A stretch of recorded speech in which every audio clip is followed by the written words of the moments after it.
Which COVID-19 test is the best? When is the right time to use these tests? If I test positive, what will I do?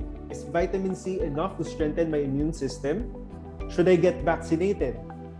Should I not get vaccinated? I will answer all of these questions. Stay tuned.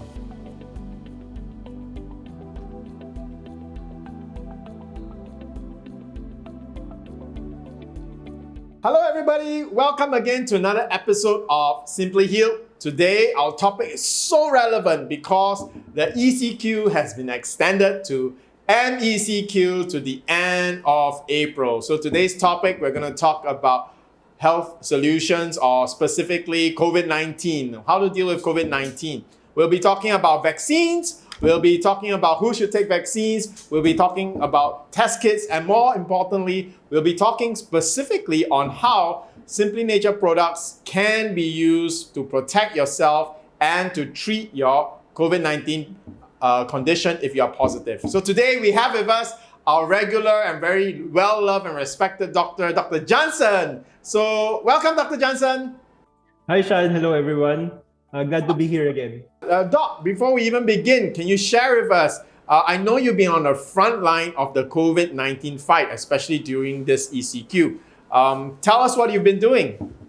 Okay, so for the past few weeks, I have been doing testings, especially for those workers returning to work. We've been doing swab tests on site in the laboratories as well.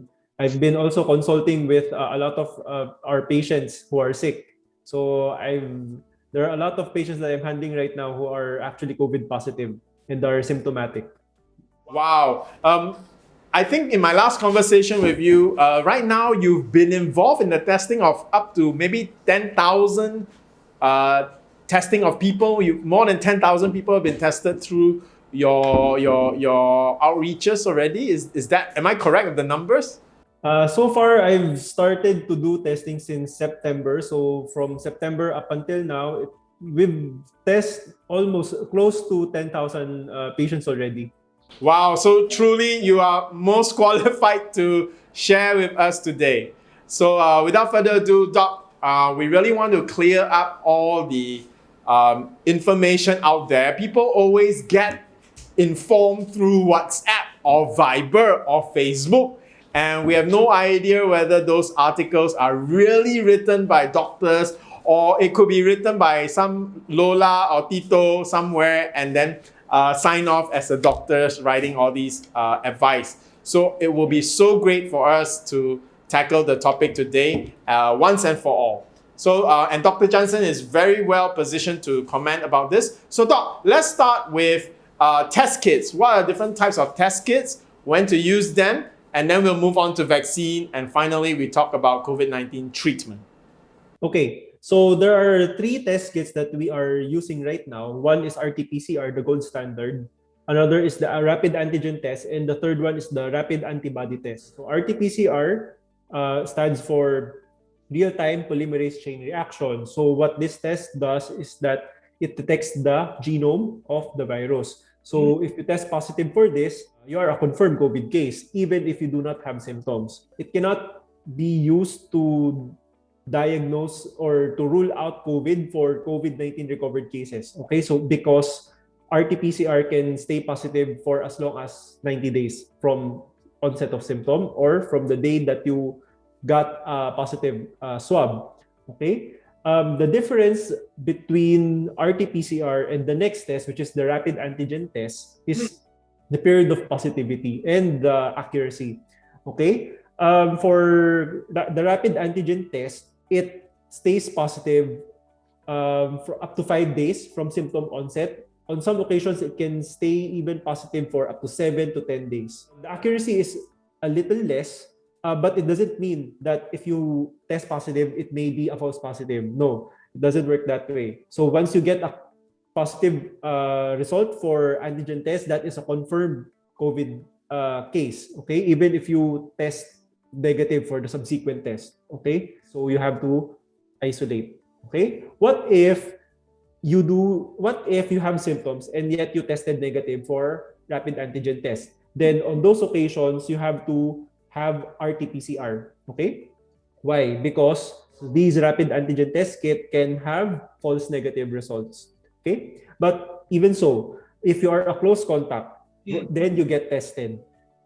Meaning, by close contact, meaning you got exposed to a confirmed COVID case or a probable COVID case. Okay? So once you get exposed to either of those, on the 5th to 7th day, you get tested for RT-PCR or rapid antigen. If you get a negative result, that does not rule out COVID. Okay, these tests can become positive in the next few days, or you yourself can develop symptoms in the next few days. We have had a lot of cases that turned out this way. Okay, close contacts testing negative during the 5th or 7th day, and then becoming symptomatic on the 10th, 12th, 13th, or even the 14th day when they are about to finish their quarantine. Okay, so these things happen. So when you get once you test negative, do not be complacent. Still finish your quarantine period. Okay, still finish your quarantine or isolation. Okay, so the third test is the rapid antibody test. The rapid antibody test detects the immunity. Okay, once we are exposed or once we are infected with COVID, we produce antibodies against it. Okay, so that's how our immune works. That's how our bodies fight viruses. We produce antibodies to target these viruses. Okay, so these antibodies, or the soldiers of our body, that is what the rapid antibody test detects. Okay, so once you get the result of the rapid antibody, you get an IgM and an IgG result. Okay, so what are those IgM and IgG? So Ig stands for immunoglobulin. That is the medical term for antibody. Okay, the letters M and G is the shape of the antibody. Okay, so it's not shaped as letter M or letter G. Okay, it's just the scientist naming this specific type of antibody. Okay, so what is the difference between M and G? IgM, once you get exposed to a virus, okay, to COVID, IgM becomes elevated first, followed by IgG. IgM starts to increase on the 7th day onwards after you get infected. IgG only starts to increase approximately on the 2nd to 3rd week. Okay, so it becomes positive on a later period. In the event that there are no test kits available, you do not have access to RT-PCR, you do not have access to antigen swab test, you can use a rapid antibody test, but accuracy is not really as good as the other two because of the periodicity. Okay? Okay, once you get positive for IgG, that means you already have a long-term immunity for COVID-19. Or in other words, you were already exposed to COVID-19 months before or weeks before, and you do not have to worry about anything. Okay, because all patients who were infected with COVID-19 will eventually develop these antibodies. Okay, so and it's a good thing. Okay, to summarize, the best test to do is the rapid antigen and the RT-PCR test. And if those two are not available, you can use the antibody test, but that is not very accurate. So the advice is to use the first two. Yeah. All right, that's great. Doc, let's move on to the very important topic as Philippines is starting to mobilize on this, which is vaccination. Doc, I remember a year ago when we first went into lockdown, we did a video and we were all very cautious and about whether or not to take the vaccines. We were wondering if the vaccines were safe, especially with the mRNA technology. It's a new technology. So it's been 1 year already and millions of people all across the world have taken vaccines. And of course, there's also been some worry, especially with the AstraZeneca vaccine. People have been dying from it. Now, right now, is your stand about being cautious about the vaccine, is it the same as 1 year ago? If it has changed, what has caused you to change your view on vaccines? Hi guys! Before we continue, I would just like to remind everyone, if you have any questions, just comment them down below and we're going to answer them later in the live Q&A. Okay, right now I am all for the vaccine. Okay, that is the only thing that gives us a glimpse of hope in returning to pre-pandemic times. Okay, so before, the reason why I was really reluctant with the COVID vaccines is because of the speed in which they were developed. I am also wary of the side effects or the adverse effects that it may give. These vaccines, these trials have been done for thousands, hundreds of thousands of people. And right now, even millions. The side effects, majority of them are mild. So the benefit of getting the vaccine in order to be protected from getting severe COVID and getting hospitalized is really far outweighs the risk of getting any side effects from the vaccine. Okay, get yourself vaccinated as soon as possible. Please do. Whatever is the first vaccine that you can get your hands on first, go for it. Go for the vaccine because that is the only thing that will give us a hope in getting to pre-pandemic times. Just like what happened to Israel. Israel have already vaccinated at least 90% of their population. And look at what they're doing now. They're already opening. Concerts are already happening. Movies, people can go to the malls, watch movies. People can get together again. Okay, just like before COVID happened. Yeah, and even in Singapore, we are aggressively starting to do vaccination. My mom has already been vaccinated. My dad, to my surprise, actually wants to wait for the Chinese vaccine.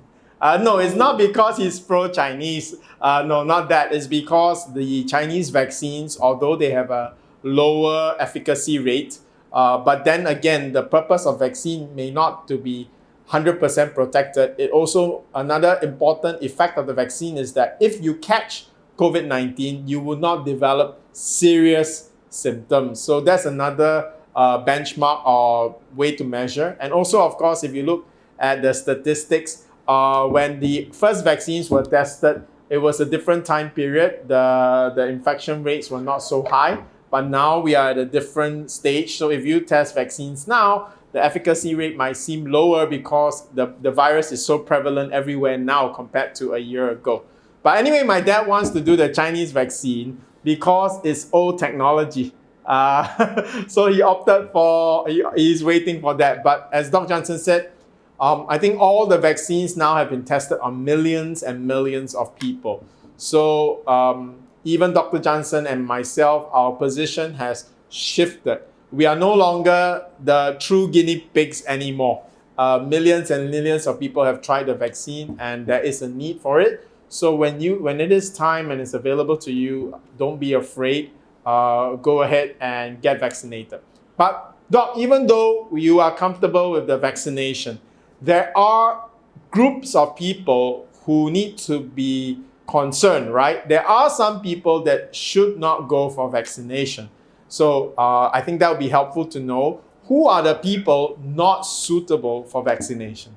Okay, so number one is the age. Okay, so we have to take a look at the age.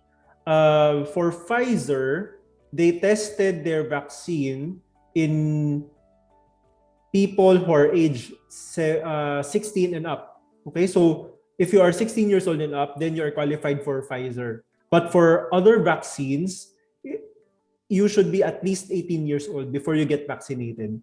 Okay, so that is number one. Number two is if you have allergic reactions to PEG or polysorbate. If you do have, then you should not be vaccinated because PEG and polysorbate are one of the ingredients of the vaccines. Okay, and number three, if you develop any allergic reaction to any vaccines that you had before, it's a good idea to not get the vaccine. Okay, and of course, if you already received your first dose and you develop allergic reactions or any bad side effects, then it's a good idea not to get the second dose. Okay? All right. So those are the criteria of whether or not you should get vaccinated or not. Actually, again, my family is a perfect example. My mom got vaccinated. My sister won't be getting the vaccine because she's actually allergic to vaccines. She has persistent sinus problems, and when she was young, there was some drug allergies that she had when she went into for one of her outbreaks. So my sister is in the category of not suitable for vaccines. My mom is already successfully vaccinated.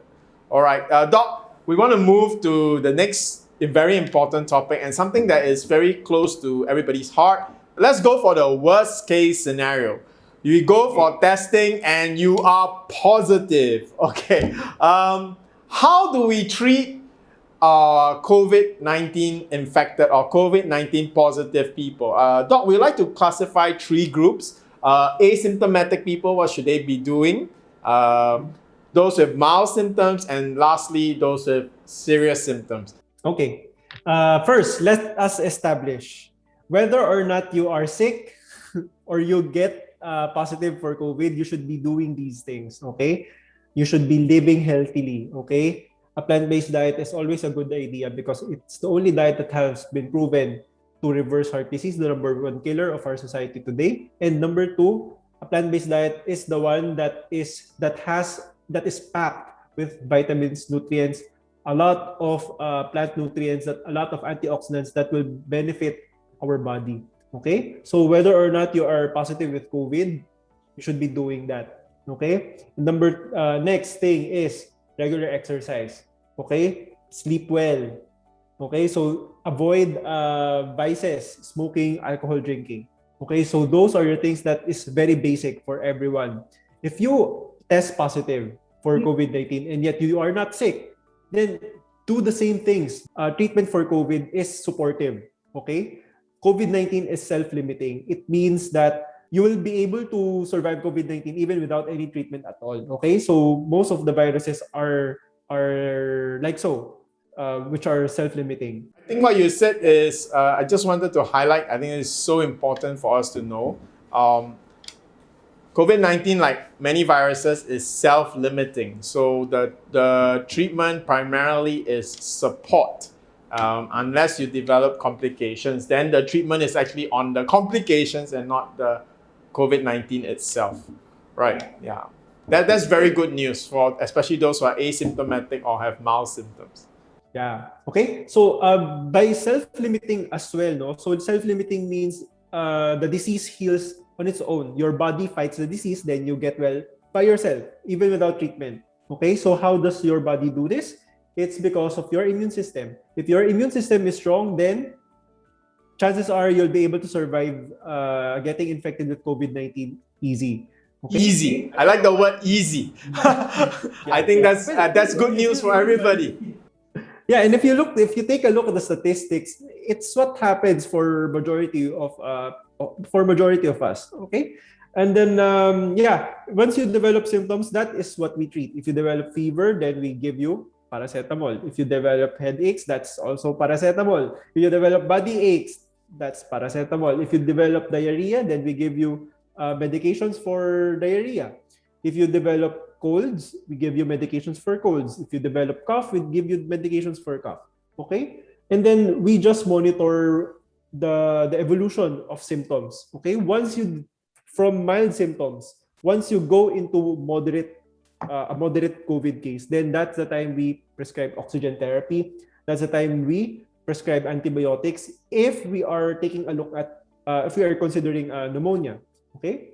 Doc, what is moderate symptoms? What is the clear line that says you are no longer mild? Because it's very possible with the hospitals being fully packed, some of our viewers don't know whether they are a mild symptom person or a moderate symptom person. What's the defining line that makes you a moderate symptom? Okay, so let me flash the difference of these different categories: mild, moderate, and severe. Okay?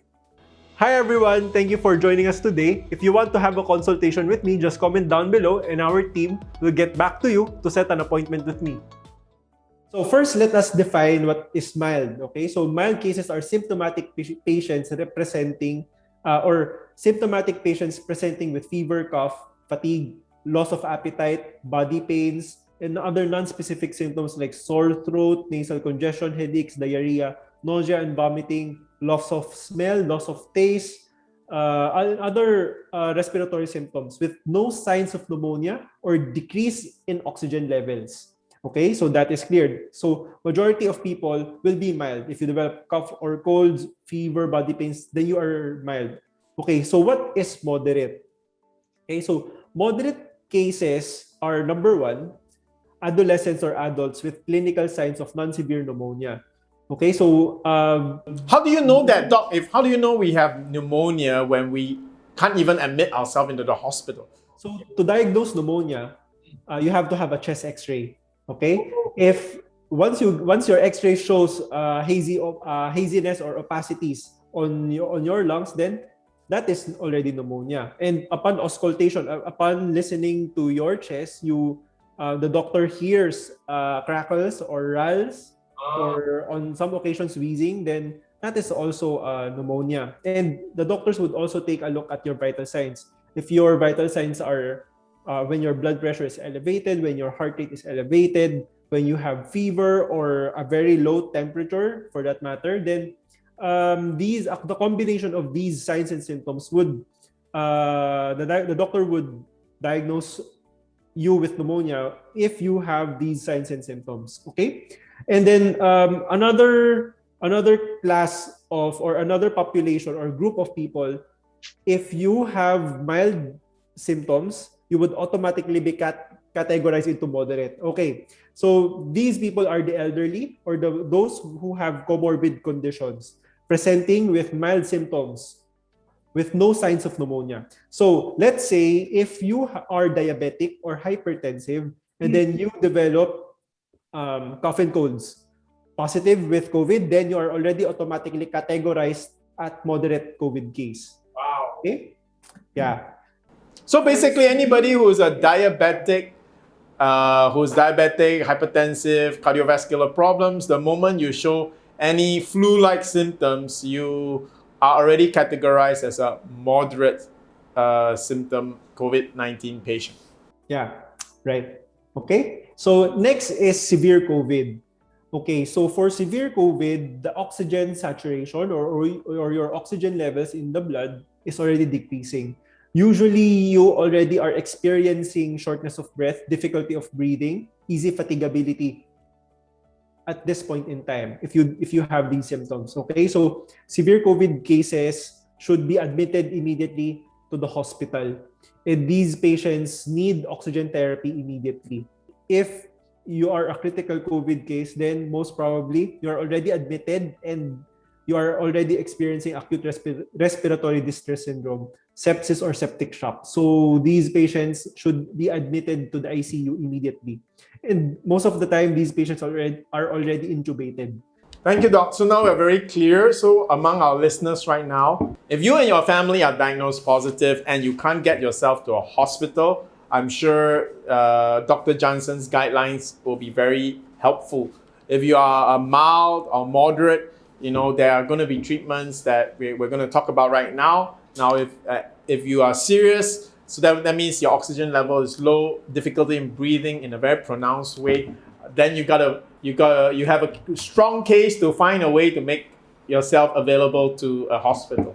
Okay. Now, Doc, let's talk about actual treatment for asymptomatic, mild, and moderate cases, and even for severe. The first reaction most people will have is, I'm going to go and buy vitamin C, especially for the asymptomatic. They feel okay, they will buy vitamin C. Those with the slight flu or fever, they will do what they usually do for flu, which is buy vitamin C. So Doc, I want to ask, is vitamin C really effective enough to treat COVID-19? Or do we need to do more, especially since you did mention that straight away, if you are diabetic, high blood cholesterol, you are already classified immediately as moderate. So what is the best treatment strategy when it comes to treating a COVID positive patient? And how does SimplyNature people measure to those needs? Is vitamin C enough as a supplement for COVID-19? The short answer is no. Of course, vitamin C is just one vitamin. So you need all the other vitamins, all the other minerals, all the other phytonutrients in order to combat COVID-19. Okay, so you get those from food. Okay, and what is amazing is if you cannot get those fruits and vegetables easily from the market because of the difficulty in procuring them for you, if that is your situation, then SimplyNature pea pears can be an option. SimplyNature pea pears is made out of microalgae, so it's a whole food. It is a superfood. So these microalgae are packed with nutrients, packed with minerals, packed with vitamins, phytonutrients, plant nutrients, and antioxidants that will be able to help your body in fighting COVID-19. So SimplyNature pea pears is not a cure for COVID-19. It is not a medication or a supplement to kill the virus, but it would be able to help your body in controlling the inflammation that is making you sick. SimplyNature pea pears is actually an immune primer. Okay, so it boosts our immune system. It makes our immune system a little bit more sensitive to invading pathogens. So that is how SimplyNature pea pears would be able to benefit us if we have COVID-19. Okay? Doc, I have a question. You did mention just now that straight away, even if you have mild symptoms, but if you're diabetic or high blood cholesterol or cardiovascular, you are straight away classified as moderate because you are in a higher risk. So since SimplyNature pea pears has already been clinically proven to help you manage blood sugar, blood cholesterol, alleviate inflammation, does this mean that this is definitely something more effective for COVID-19 positive patients who are diabetic? Because at the same time, while they are trying to boost their immune system, the pea pears is actually working on their underlying conditions of diabetes and blood cholesterol. Is this a killing two birds with one stone kind of scenario? Yeah, because our comorbidities, so hypertension, diabetes, the comorbidities is actually the one that places people at a higher risk to develop severe COVID. So if people can actually address these issues, these lifestyle or comorbid conditions early on, then their chances of surviving COVID would be much higher. So that would you then recommend that SimplyNature pea pears, the basic tablets, especially since you only have mild, but you're considered moderate because you're diabetic, becomes like one of the more ideal supplements a person can take versus just vitamin C, because now they have something tailored specifically to their risk group too. So yeah, would you say that would you say that SimplyNature pea pears is really ideal for people with metabolic syndromes who are COVID positive? Yeah, absolutely. Because let's take diabetes for example. So SimplyNature pea pears can actually make your body more sensitive to your insulin. So in a way, this would be able to help lower your blood sugar as well. And another thing is that SimplyNature pea pears is pea pears agonist. So pea pear agonists can actually lower your triglyceride level or your cholesterol levels. So these lipids, actually, if they are high, they can actually promote inflammation. And especially for cholesterol, if your cholesterol levels are high, this can actually block your arteries. Okay, so if we are able to decrease these parameters, then our chances of getting severe COVID would actually decrease. Wow. Hi guys. Before we continue, I would just like to remind everyone, if you have any questions, just comment them down below and we're going to answer them later in the live Q&A. Wow, Dr. Jansen, thank you for that clarification. I have so many friends who want to try all sorts of experimental drugs, even drugs designed for veterinary use, because they've been touted by celebrities, and there are so much fake news out there in the social media. And a lot of these are news transmitted via repeat sends, so we don't actually know the actual source. But again, you've provided us the very clear understanding on how to treat COVID-19. I want to repeat it so that all our users, I want to repeat this so that all our listeners can fully grasp the knowledge that Dr. Jansen has shared. Dr. Jansen shared that number one, COVID-19, like all other viruses, is self-limiting. So it's not so much what we do to kill the virus will die out in its course. as our immune system tackles it. What we need to do to treat a COVID positive patient is to prevent the body's reaction to the COVID-19 from creating complications. So instead of looking for medicine or rumored cures or that will kill COVID-19 virus, what we need to do is actually manage the body's immune system response fight in the COVID virus. And that means managing your inflammation. And that's what SimplyNature PPARS is actually clinically proven to do. That's why it's so effective for cancer patients, for people with gout, because all that is inflammation, including eczema, psoriasis. So again, thank you, Doc Jansen, to sharing with us the correct way to look at how to approach COVID-19 treatment. Doc, thank you for sharing with us the information. The best test kits to use out there is the RT-PCR test kit and the rapid antigen test kit. The rapid antibody test is what you would use if the other two were not available. And then clearing up that vaccines, do take the vaccines when they're available to you. And Doc, thank you for making it clear that even yourself, you were very cautious a year ago whether to take the vaccine. But in light of millions of people haven't taken the vaccine, which support the initial data, the vaccine is a safe option for us to take if we ever want to go back to normal life. And Israel has vaccinated almost 80% or more of their population, and they're back to normal life.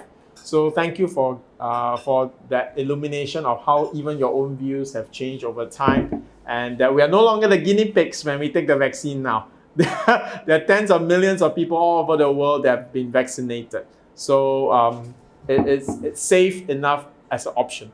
And thank you, last but not least, on how to treat COVID positiveness.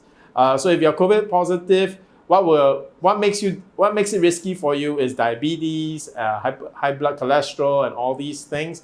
And thank you for sharing with us that our first approach to COVID-19, which is vitamin C, is not enough. So for all of those who out there who are diabetic, high blood cholesterol, SimplyNature PPARS is going to be your best option for treatment, supporting your treatment and fight against COVID-19. So Doc, I know that there are the topics of serious and preventive. People want to ask a lot of questions. So instead of just telling them outright like that, why don't we move to Q&A and let the people ask the questions, and then we will be able to answer. Okay. See you at the Q&A. Just comment down your questions below. Yeah, so please write your questions below, and we will answer them during the Q&A, which starts right now.